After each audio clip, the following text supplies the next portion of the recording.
Bismillahirrahmanirrahim. Assalamualaikum warahmatullahi wabarakatuh. Bertemu lagi dengan saya Rahma Ikawati, guru SMA Negeri 2 Sumedang.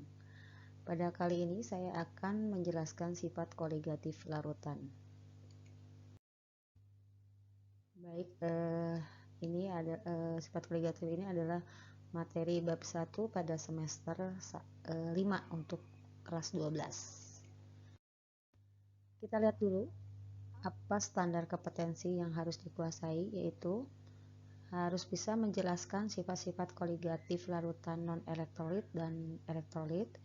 Kemudian kompetensi dasarnya, yang pertama menjelaskan penurunan tekanan uap, kenaikan titik didih, penurunan titik beku larutan, dan tekanan osmotik termasuk sifat koligatif larutan.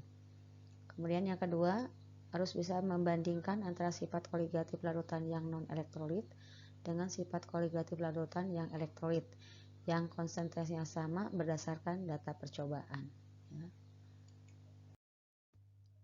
Indikator yang harus dikuasai yaitu harus bisa menjelaskan arti kemolalan dan fraksi mol serta penggunaannya, kemudian menjelaskan pengaruh zat larut yang sukar menguap terhadap tekanan uap pelarut, kemudian menjelaskan hubungan penurunan tekanan uap dengan fraksi mol zat larut. Berikutnya lagi menjelaskan pengertian osmosis dan tekanan osmosis serta terapannya. Kemudian menemukan hubungan jumlah partikel zat larut dengan sifat koligatif larutan elektrolit encer dan non-elektrolit berdasarkan data. Kemudian yang terakhir, harus bisa menyimpulkan perbedaan sifat koligatif larutan elektrolit dengan sifat koligatif larutan non-elektrolit. Ya. Baik, ini materi yang akan kita pelajari. Ya, kita harus tahu dulu apa itu sifat koligatif.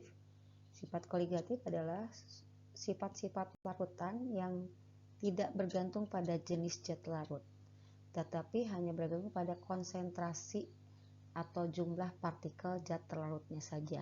Ya. Jadi banyaknya partikel dalam larutan ditentukan oleh konsentrasi larutan dan sifat larutan itu sendiri. Kemudian jumlah partikel dalam larutan non-elektrolit tidak sama dengan jumlah partikel dalam larutan elektrolit, walaupun konsentrasi keduanya sama. Nah, hal ini bisa dikarenakan larutan elektrolit terurai menjadi ion-ionnya, sedangkan larutan non-elektrolit tidak terurai menjadi ion-ionnya. Nah, ini materi yang akan kita pelajari ya. Konsentrasi larutan ini sudah saya jelaskan pada bab video sebelumnya ya. Kemudian kali ini kita akan mempelajari 1. Penurunan tekanan uap jenuh, kedua kenaikan titik didih, ketiga penurunan titik beku, keempat tekanan osmotik, ini yang termasuk sifat koligatif larutan, dan ini akan ditambahkan dengan sifat koligatif larutan elektrolit ya. Ini yang akan kita pelajari. Baik, kita jelaskan dulu yang sifat koligatif yang pertama, yaitu penurunan tekanan uap jenuh. Pada setiap suhu, zat cair selalu mempunyai tekanan tertentu. Tekanan ini adalah tekanan uap jenuhnya pada suhu tertentu. Penambahan suatu zat ke dalam zat cair menyebabkan penurunan tekanan uapnya. Hal ini disebabkan karena zat terlarut itu mengurangi bagian ya atau fraksi dari pelarut, sehingga kecepatan penguapan berkurang ya. Kita lihat contohnya. Ini kalau ini ada satu gelas kimia diisi air. Nah, ini kalau air itu dilihat dengan tampilan mikroskopis seperti ini ya, ada gerakannya. Ketika dia dididihkan, maka air itu menguap ya, ada uap air ya. Ini kalau air murni. Nah, bagaimana jika air tersebut kita tambahkan zat terlarut, misalnya zat terlarut dari NaCl 1 molar misalnya ya. Ini tekanan uap ini yang dipengaruhi oleh zat terlarut. Ternyata perbandingan antara air yang menguap pada air murni dengan air yang menguap pada air yang mengandung zat terlarut ternyata lebih besar yang murni. Mengapa? Karena di sini ada zat terlarut yang menghalangi, ya, yang menghalangi proses penguapan. Ya, ini misalnya tadi kan kita pakai contoh larutan garam. Jadi di sini ada ion-ion, ya, ada ion-ion garam yang menghalangi, ya, menghalangi proses penguapan. Sehingga di sini dengan adanya zat terlarut maka tekanan uap menjadi lebih kecil atau lebih rendah. Ya. Nah ini menurut Mary Rault, ya, Francois Mary Rault, ya, mengungkapkan bahwa tekanan uap suatu komponen bergantung pada fraksi mol komponen itu dalam larutan. Ya, jadi kalau secara matematikanya ini, ya, PA sama dengan X fraksi mol A dikali P0A, ya, dimana PA adalah tekanan uap komponen A, XA fraksi mol komponen, kemudian P0A tekanan uap A murni, ya. Jadi untuk menentukan tekanan uap larutan maka rumusnya ini, P larutan sama dengan fraksi mol pelarut dikali tekanan uap murni pelarut, ya. Sementara kalau penurunan tekanan uap, ya, ini delta P sama dengan fraksi mol terlarut dikali tekanan uap murni larutan, ya, ini, ya. Jadi ini didapatkan dari selisih, ya, selisih antara tekanan uap pelarut dengan tekanan uap larutan. Ini yang disebut dengan penurunan tekanan uap atau delta P. Ya. Kita ambil contoh soal. Jadi, ya, tekanan uap air pada 100 derajat Celcius adalah 760 mm Hg. Berapakah tekanan uap larutan glukosa 18% pada suhu 100 derajat Celcius, ya. Di sini AR-nya sudah diketahui. Berarti di sini yang ditanyakan adalah tekanan uap larutan. Rumusnya ini, ya. Kita tinggal mencari P0-nya sudah ada 760. Kita tinggal mencari fraksi mol pelarut. Kita cari dulu mol dari glukosa dan mol dari air, ya, didapatkan 18% dari 100 gram, ya, didapatkan 18 gram air, yaitu 100 gram, totalnya kan dalam persen itu 100 gram dikurangi 18 gram. Berarti massa air adalah 82 gram. Cari dulu mol masing-masing, didapatkan molnya, kemudian dicari fraksi mol pelarut. Ini, ya, masih ingat mol pelarut, maaf, yang di atasnya dibagi mol total, ya, didapatkan fraksi molnya 0,978. Kalian tinggal masukkan aja ke rumus ini. Maka didapatkan fraksi mol tekanan uap larutan adalah 743,28 mg. Seperti ini, ya. Saya kira mudah, ya. Makanya hitungan materi prasyaratnya harus paham. Karena ya ini dipakai terus untuk materi sifat koligatif, ya. Lanjut. Sekarang yang kedua yaitu kenaikan titik didih atau delta TB, ya. TB-nya di sini ada singkatan dari boiling, ya. Titik didih adalah suhu pada saat tekanan uap cairan sama dengan tekanan uap di permukaan. Oleh karena itu, titik didih bergantung pada tekanan di permukaan, ya. Jadi perlu kamu ingat di sini, ya, bahwa suatu pelarut jika ditambah zat terlarut, titik didihnya akan naik, ya. Jadi itu konsep dasarnya. Pasti kalau kamu mendidihkan air ditambah saja zat terlarut, pasti titik didihnya akan lebih dari titik didih air. Nah, tadi kan kita ada pertanyaan apakah titik didih air itu sama di semua tempat? Tidak, ya. Tergantung dari tekanan luarnya, ya. Jadi kalau kamu mendidihkan air di daerah pegunungan dengan di daerah misalnya pantai itu akan berbeda. Maka di daerah pegunungan akan lebih cepat mendidih karena tekanannya lebih rendah, ya. Karena suhu itu berbanding lurus dengan tekanan ya. Kalau kamu mendidihkan di permukaan di pantai misalnya, itu titik didihnya akan lebih tinggi, apalagi di dasar laut ya, itu pasti titik didihnya akan lebih tinggi lagi ya. Jadi kamu jangan berpikir bahwa titik didih itu harus 100, tidak. 100 itu 1 atmosfer. Kalau kurang dari 1 atmosfer, berarti titik didihnya juga kurang dari 100 ya. Ini tadi yang harus kamu ingat. Kemudian besarnya kenaikan titik didih ini bergantung dari molalitasnya ya. Kemudian selisih atau kenaikan titik didih itu adalah titik didih larutan dikurangi titik didih pelarut murni ya. Ini KB adalah tetapan kenaikan titik didih yang biasanya sudah diketahui ya. Ini rumusnya ya. Rumusnya ini atau rumusnya yang ini sama aja ya. Boleh kamu pakai rumus yang kiri, boleh kamu pakai rumus yang kanan. Kita lihat lagi contohnya. Ini contohnya. Tentukan titik didih larutan yang mengandung 18 gram glukosa dengan mR 180 dalam 500 gram air ya. Di sini diketahui KB airnya 0,52 ya. Ini tinggal dihitung saja. Pakai yang ditanyakan adalah di sini titik didih larutan. Ya, kita cari dulu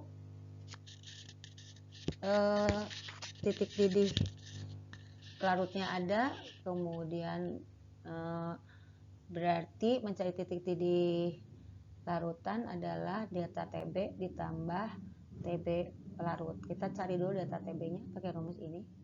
Tinggal dimasuk-masukkan saja ya. Delta TB-nya 0,105 0,104 atau 104, masukkan aja. Ya, ini dari mana? Ini adalah titik beku pelarut ya, kita anggap 100 ya. Dianggap 1 atmosfer 100 ya. Jadi titik beku larut, titik didih larutannya 0,104 ditambah 100. Jadi titik didih larutan adalah 100,104 ya. Ini rumus ini digunakan untuk non elektrolit karena glukosa termasuk larutan non elektrolit. Nanti kalau untuk larutan elektrolit berbeda lagi ya. Kemudian ini yang ketiga, penurunan titik beku ya, atau delta TF ya. F di sini ada freeze ya. Ini yang harus kalian ingat ya, suatu pelarut jika ditambah zat terlarut, titik bekunya akan turun ya. Jadi kalau titik didih akan naik, ini akan turun. Kemudian besarnya penurunan titik beku bergantung kepada molalnya. Kemudian delta TF sama dengan titik beku pelarut dikurangi titik beku larutan, dan KF adalah tetapan penurunan titik beku ya. Ini sudah diketahui biasanya KF ya. Rumusnya hampir sama, hanya bedanya di sini aja ya, ini KF. Boleh kamu pakai rumus yang kiri, boleh kamu pakai rumus yang kanan, sama aja. Kita ambil contoh. Tentukan titik beku larutan yang mengandung 18 gram glukosa, mR-nya sudah ada dalam 500 gram air. Nah, KF-nya juga sudah diketahui. Nah, kamu cari dulu yang ditanyakan apa? Titik beku larutan. Jadi titik beku larutan sama dengan titik beku pelarut dikurangi delta TF. Berarti kita harus mencari delta TF-nya ya. Carilah delta TF, kita masukkan. Masanya sudah ada, massa glukosa, mR-nya sudah ada. Kemudian pelarutnya juga sudah ada, ini ya. Massa airnya sudah ada. Tinggal dikalikan, maka didapatkan delta TF adalah 0,372 derajat Celcius.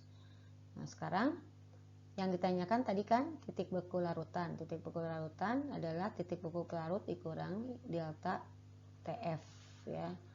Titik beku pelarut adalah 0, kemudian deltanya adalah yang ini yang kita cari, maka delta TF larutan isinya adalah min ya. Jadi di bawah 0 ya. Kalau suatu larutan sudah ditambah, kalau suatu pelarut sudah ditambah zat larut pasti di bawah 0 ya. Maka terbukti ya di bawah 0. Seperti itu ya. Paham ya? Gitu ya. Oke, kita lanjutkan lagi. Sekarang ini tabel untuk KB dan KF ya. Jadi tidak perlu kamu hafalkan, ini sudah ada ya. Lanjut sekarang dengan diagram ya, diagram fasa antara tekanan dan suhu ya, yang ada hubungannya dengan delta P, delta TB, dan delta TF ya. Nah, ini adalah titik triple yang A ini ya. Ini adalah bentuk padat, fasa cair dan fasa gas ya. Ternyata titik didih pelarut ini 100 derajat Celcius. Yang D koma di atas ini adalah titik didih larutan. Sehingga selisihnya adalah delta TB. Tinggal selisih antara pelarut dan larutan ya. Ini untuk titik didih. Untuk titik beku yang ini, yang sebelah kiri kan, dari cair menjadi padat menjadi membeku kan. Nah, ini adalah yang C adalah titik beku pelarut 0 derajat ya dianggapnya. Kita berbicaranya dalam 1 atmosfer ya. Kemudian yang C adalah C C pangkat koma itu pangkat 1 ya. Ini adalah titik beku larutan. Jadi antara titik beku pelarut dengan titik beku larutan adalah selisih dari titik beku ya. Seperti itu ya diagramnya. Saya kira mudah ya. Lanjut sekarang tekanan osmotik ya, yaitu sifat koligatif yang keempat. Apa itu osmotik? Kita harus tahu dulu. Osmotik atau osmosis adalah proses berpindahnya pelarut dari larutan yang lebih encer ke larutan yang lebih pekat melalui membran semi permeabel. Jadi yang pindah itu hanya pelarutnya aja ya. Tekanan osmotik adalah tekanan yang diperlukan untuk menghentikan aliran dari pelarut murni ke dalam larutan. Jadi supaya airnya tidak terus naik ya, tidak terus lewat ya, tidak terus pindah. Nah, itu digunakan yang dinamakan dengan tekanan osmotik. Nah, alatnya ini disebut osmometer ya. Kita lihat, nah ini seorang ahli kimia ya, menurut ahli Van Hoff, tekanan osmotik larutan encer dapat dihitung dengan persamaan gas ideal. Ini rumusnya. Pi sama dengan molaritas dikali ini R ada tetapan gas ya, yang besarnya 0,082 dan suhu yang ini suhunya harus dalam bentuk Kelvin ya.